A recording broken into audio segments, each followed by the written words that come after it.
Acompanhe agora mais um tema doutrinário do Evangelho de Jesus. Boa noite, sejam bem-vindos.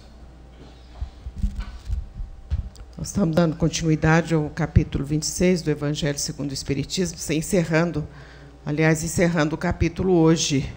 E nós estamos vendo os vendilhões expulsos do templo. E Jesus subiu para Jerusalém, e nós vamos ver em todas as passagens bíblicas, quando se refere a Jerusalém, os textos bíblicos vão dizer assim: desceu de Jerusalém, subiu para Jerusalém, porque Jerusalém é considerada pelos judeus a cidade santa, a cidade sagrada.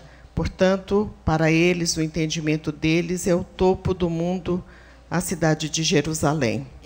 A cidade de Jerusalém, ela está na cidade, estão colocadas os símbolos das três maiores religiões monoteístas do mundo. No judaísmo, hoje nós temos o Muro das Lamentações.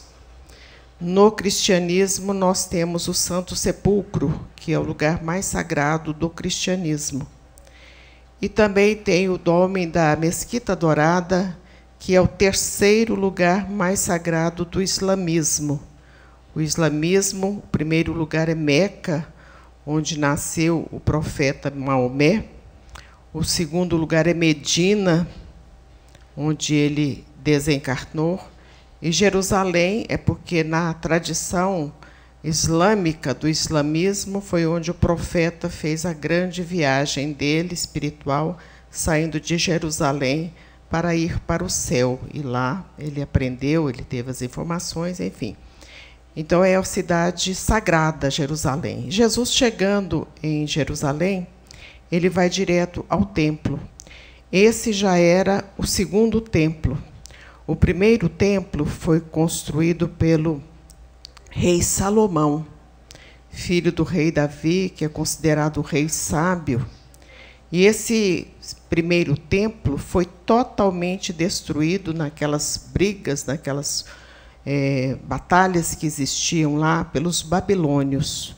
Muitos séculos depois, Herodes o Grande construiu o segundo templo. Esse segundo templo era a identificação do povo judeu. As coisas aconteciam no templo. Era imenso esse templo, e dizem alguns historiadores que por lá passavam 20.000 pessoas em trabalho. A gente fica imaginando a quantidade de gente que era nesse templo. E quando Jesus chega, ele percebe que o templo estava em decadência, porque lá dentro estavam aqueles vendedores de animais. E por que eles vendiam os animais ali dentro do templo? Porque os animais eram necessários para as oferendas. Pombas, cabritos, carneiros, eram ovelhas, eram quando as famílias queriam fazer alguma oferenda, elas tinham que comprar esses animais. Os animais deveriam ser abençoados pelos sacerdotes. E o grave da história é que muitos sacerdotes cobravam alguma comissão na venda desses animais. Evidentemente que não todos, mas muitos dos sacerdotes cobravam alguma comissão para daqueles que estavam ali vendendo aqueles animais. Então, essa história de comissão, a gente sabe que é muito antiga mesmo. E, além disso, tinha os cambistas, porque ali fala assim que ele derrubou as bancas, as mesas dos cambistas. Cambista é aquele que faz o tráfico de trânsito de dinheiro, troca de dinheiro. E aí a gente fica perguntando, por que será que tinha cambista lá dentro do templo? O cambista é porque a moeda que poderia ser ofertada para o templo era tão somente uma moeda também sagrada. Portanto, uma moeda romana não poderia ser ofertada ali no templo. Então, aqueles que tinham que fazer, queriam fazer alguma oferta, eles tinham que fazer o câmbio, eles tinham que trocar aquele dinheiro. Daí, então, vem os cambistas. E aí, então, Jesus, porque essa chegada de Jesus ao Templo de Jerusalém, expulsar aqueles vendilhões que estavam lá, já foi dita, já foi pronunciada por profetas lá do Velho Testamento. O profeta Isaías e o profeta Jeremias já haviam dito que Jesus, quando viesse o Salvador, ele expulsaria aqueles vendilhões que estavam ali no templo. Então, foi isso que aconteceu. Evidentemente que não foi uma ação truculenta, porque isso não seria próprio de Jesus, mas foi uma ação com vigor, com determinação, com disciplina, com coragem mesmo para realizar aquele trabalho. Porque a coragem, a disciplina, a determinação, ela é própria daquele que está liderando. Porque se deixar as coisas de qualquer maneira, daqui a pouquinho existe uma anarquia em determinadas situações. Então, existe um comando, e ali ele exerceu aquele comando, expulsando aquelas pessoas. Ele fez como se fosse uma cordinha de, imagino, palha, fez uma cordinha e começou a expulsar os animais que estavam lá dentro, virou a mesa dos cambistas, e foi isso que aconteceu. E deixou para a posteridade a importância de não se comercializar as coisas santas, que nós já por 2 semanas estamos falando sobre isso, que é a simonia, que é a venda das coisas santas. A história vai nos dizer quanto que essa orientação de Jesus não foi bem cumprida, porque por muito e muito tempo as coisas santas foram bastante comercializadas. Quando a doutrina espírita chega, e nós espíritas certamente cometemos alguns atos ilícitos em outras encarnações, porque nós temos dificuldade para trabalhar com as questões materiais na casa espírita. Mas não existe nenhuma atividade no mundo que viva sem algum tipo de recurso financeiro. Portanto, a pizza que se faz, a livraria que se tem, a camiseta que vende, outras coisas, o jantar, o almoço, ou outros eventos, são eventos abençoados. Não podemos dizer que esses eventos sejam eventos que estão à margem dessa orientação, estão indo contra o arrepio dessa orientação trazida por Jesus. O que ele está falando é que não se pode comercializar coisas santas. Portanto, sacramento, que no caso da doutrina espírita nós não temos. Mas muitas crenças têm os seus sacramentos, e aqueles sacramentos são todos eles pagos, e, às vezes, muito bem pagos. Ou outras denominações que vai levar a pessoa a aquele cumprimento de uma obrigação de ordem monetária, seja lá qual o nome que se dê a esse trabalho. Existe hoje a teologia da prosperidade, quanto mais se dá, mais se ganha, e isso também é uma coisa que vai contra os próprios princípios da ética.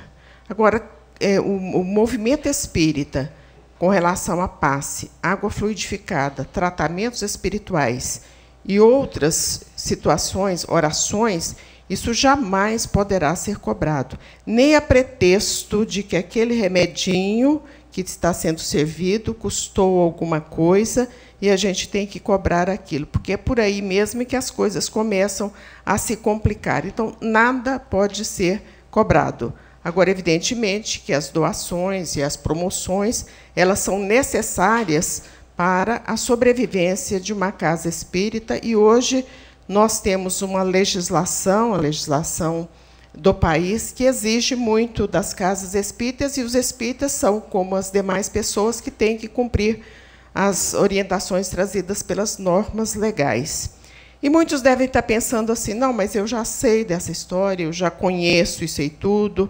Mas aí, se a gente trouxermos essas orientações de Jesus para a nossa própria vida, e de cada um de per si, nós vamos entender, por exemplo, o templo não poderia ser a nossa mente. Nós aprendemos que o nosso corpo é templo do nosso espírito. E nós não poderíamos entender que o templo é a nossa mente e que o altar seria a nossa consciência. E algo de consciência é tão importante que Kardec traz essa pergunta e essa conceituação trazida pela espiritualidade amiga no Livro dos Espíritos, na questão 621 do Livro dos Espíritos. Kardec pergunta aos imortais onde estava escrita a lei de Deus. Sabemos que a lei de Deus, e que na doutrina espírita ela está desmembrada em 10 leis, que estão inseridas no Livro dos Espíritos, mas a gente tem como base de toda a legislação do mundo o Decálogo de Moisés. Voltamos de novo lá para o povo hebreu, né? O Decálogo de Moisés é a base de toda a justiça do mundo. E Kardec, preocupado, então, ele pergunta onde estava escrita a lei de Deus.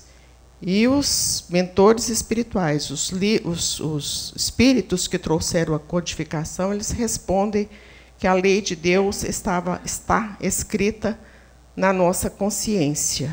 Portanto, nós sabemos exatamente quando nós estamos afrontando a lei de Deus. Muitas vezes as pessoas nem sequer se dão conta que nós estamos afrontando, porque às vezes usamos de palavras, de situações farisaicas, podemos enganar a muitos, mas nós não enganamos a nossa consciência. Tanto não enganamos a nossa consciência que André Luiz traz nas suas obras uma história que ilustra bem a questão da consciência, e que provavelmente muitos também já conheçam essa história trazida por André Luiz. Mas a gente aprende lá no curso de pedagogia que o segredo da aprendizagem é a repetição. E isso também está servindo para as encarnações, né? Quer dizer, a gente vai aprendendo através da reencarnação, vai reencarnando, um dia a gente acerta, né? Essa encarnação é uma encarnação muito especial. Estamos tendo a oportunidade de conhecer a doutrina que liberta a nossa consciência dos erros do passado, que nos mostra uma misericórdia de Deus através da própria reencarnação, através da lei da ação e da reação, porque a doutrina espírita ela vem para libertar o homem mesmo. Muitos de nós entendemos por muito tempo a importância da caridade, mas essa caridade não é a caridade de ordem material, porque essa caridade de ordem material, o Espírito Emmanuel diz, caridade enquanto necessária. Um dia chegará o momento em que essa caridade de ordem material não será mais necessária, porque isso faz parte da dignidade do ser humano, todos terem as condições da sua própria sobrevivência. E a caridade de ordem moral, ela abrange a encarnados e desencarnados.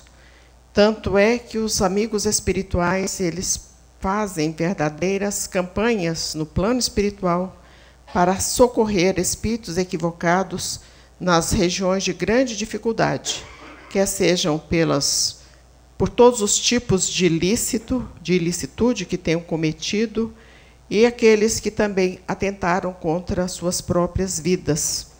O trabalho realizado pela Legião dos Servos de Maria, e a gente vê isso com muita precisão e beleza, no livro que se chama Memórias de um Suicida, é quando esses estão nessas zonas de muita aflição, de muito sofrimento, esses espíritos.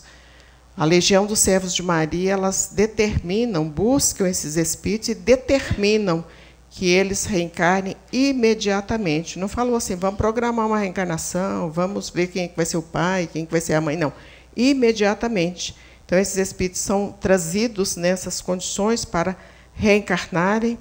Por isso é que a reencarnação é sempre uma misericórdia, uma bênção. Seja lá qual for a situação daquele reencarnante.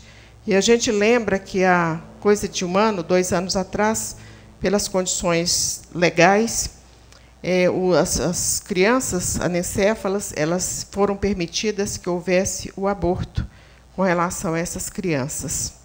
Daí a pouco surgiu a microcefalia.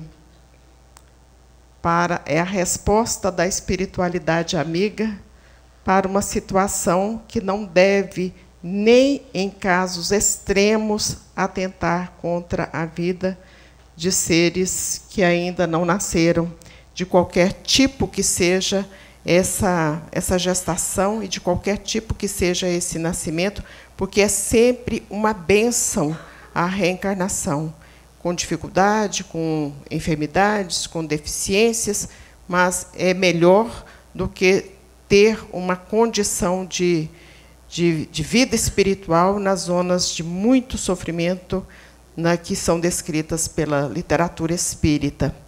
Então, André Luiz conta a história de um senhor que, para a família, ele estava num estado de demência. Era um senhor, e a equipe de André Luiz, eles vão até onde estava aquele senhor, e eles vão conversando e dizendo assim, que eles iriam socorrê-lo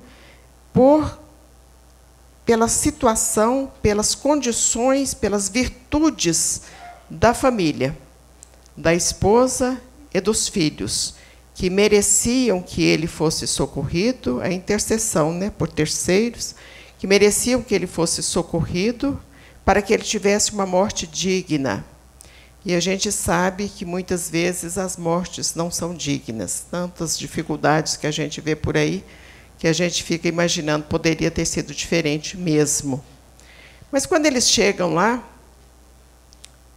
André Luiz observa a tela mental dele e percebe que era a consciência.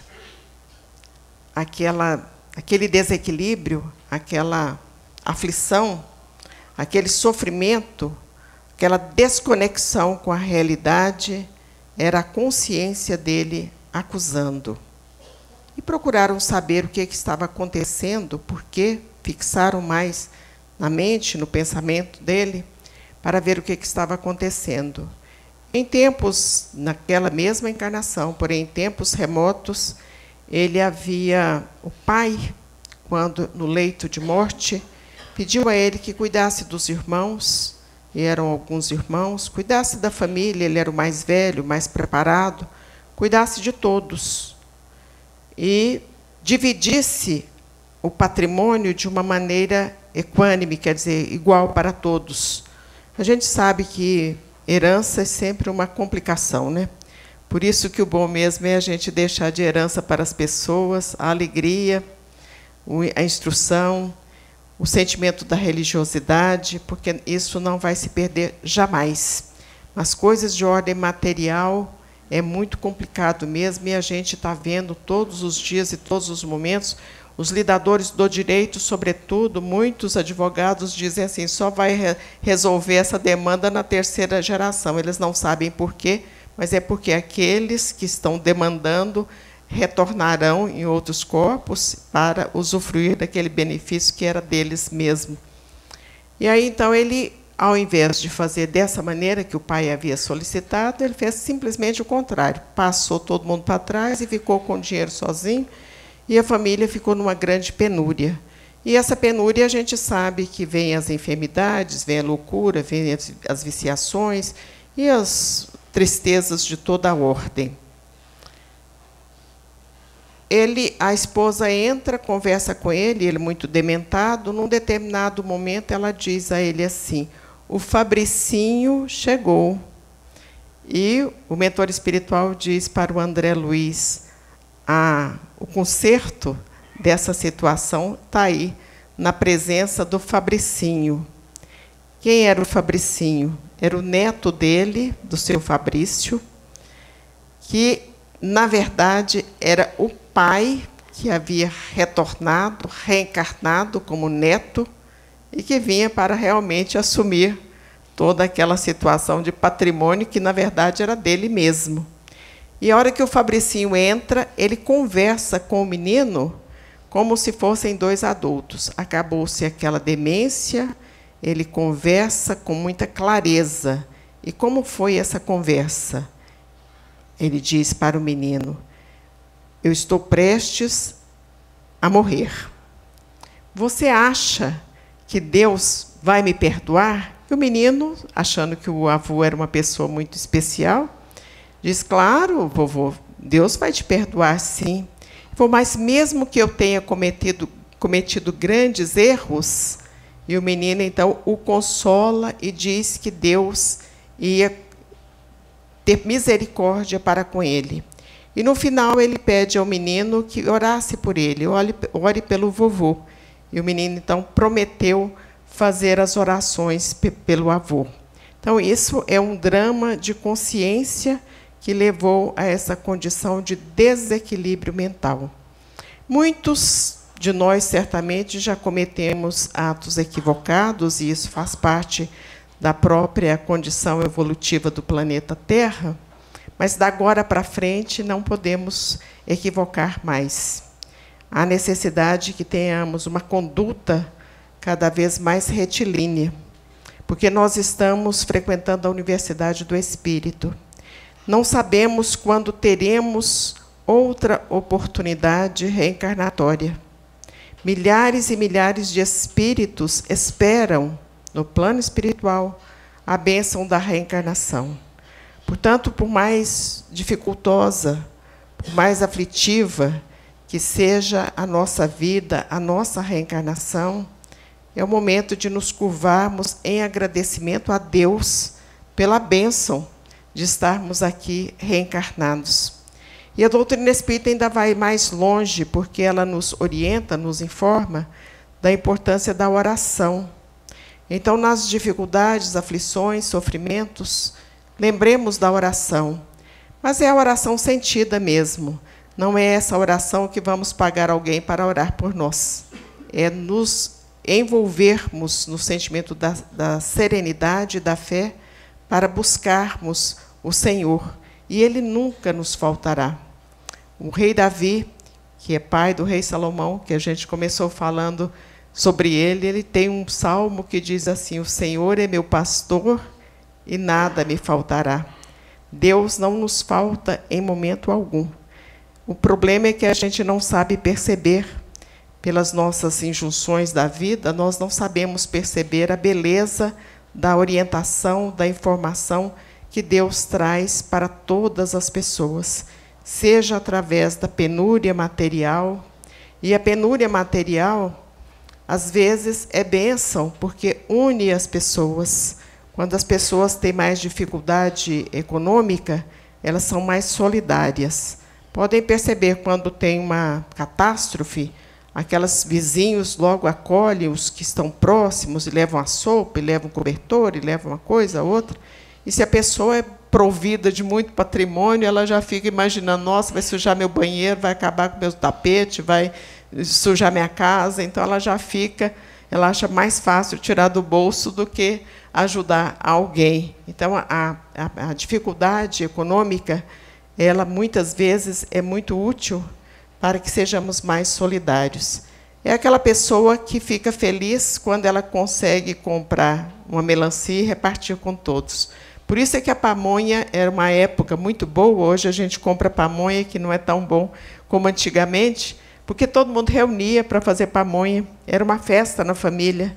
E não ficávamos satisfeitos só de fazer a pamonha, a gente ainda tinha que distribuir a pamonha para outros vizinhos, outras pessoas. Então, isso era uma alegria. E agora dizem que é o micimiojo, né? Quer dizer, o vapt-vupt, e a pessoa não tem tempo de curtir uns aos outros. Então, a dificuldade financeira, a limitação financeira, se soubermos aproveitar, ela será muito útil no sentido da solidariedade de uns para com os outros.